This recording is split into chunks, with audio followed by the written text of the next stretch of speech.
I took the firewatch job at Signal Point 47 to escape my past and the constant noise of the city. The National Forest Service posted me to an old firewatch tower deep in Montana's wilderness. No cell signal, no neighbors for miles, just endless pine trees and a strange dried-up lake nearby. Locals warned me about the tower. The last ranger station there disappeared in 2009. Officially, it was exposure or an accident. But rumors spoke of ghosts, curses, and voices at night.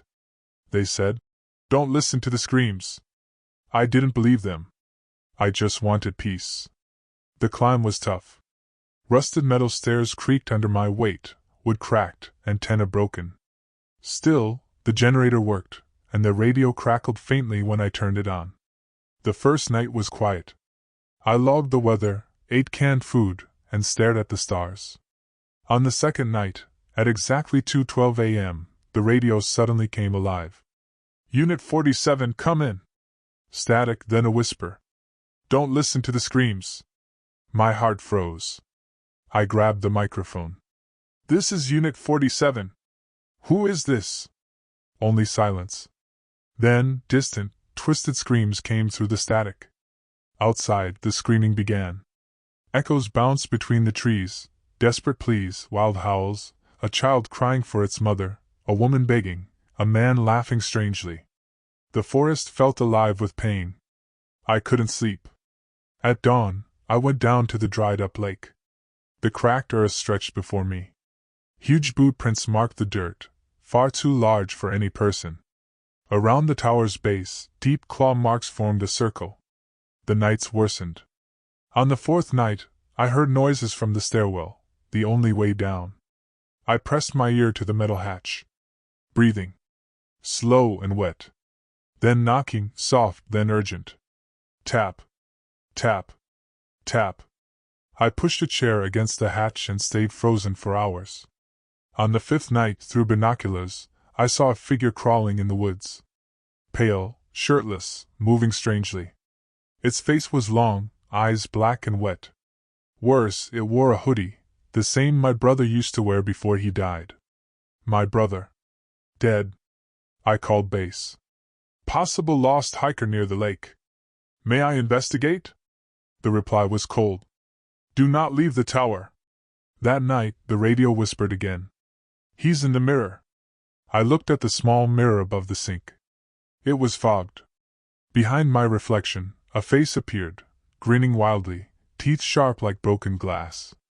I smashed the mirror. Day 6 came with no sunrise. Twilight hung heavy. Trees seemed to lean in closer. The lake was just mud and bones. I ran. I don't remember the path. Only screams behind me. "Don't leave me alone," hissed a voice. My brother's voice. I looked back. Something tall and thin chased me. Its arms bent the wrong way, its mouth stretched in a grotesque grin. Blackness swallowed me. I woke inside the tower. My clothes were clean. A warm meal waited. Was it a nightmare? But the logbook held shaky writing repeated over and over. "You never left." The date hadn't changed. The radio crackled. "Unit 47, come in." The mirror was whole again. Behind my reflection, someone smiled. Days blurred. Time folded in on itself. The tower was a prison. Whispers haunted my mind, bleeding from the radio into my dreams. They told me secrets, about an ancient evil bound to this land, feeding on loneliness and fear. The claw marks formed a binding circle, to keep something in or out. One night the radio said, "Find the key. Unlock the door. Escape the loop." But there was no door. No key. Desperate, I tore the tower apart. Beneath loose floorboards, I found a rusted box. Inside, photos of past rangers, hollow-eyed and haunted, and a small brass key. I tried every lock. Nothing fit. Outside, shadows twisted unnaturally. Every night, the screams grew louder. One evening, I stared in the mirror. My reflection spoke. "You're mine now," I screamed. The glass rippled like water. A cold hand reached out. I pulled back, but it grabbed my wrist. I woke on the ground outside the tower. Dawn was breaking. Was I free? I looked back.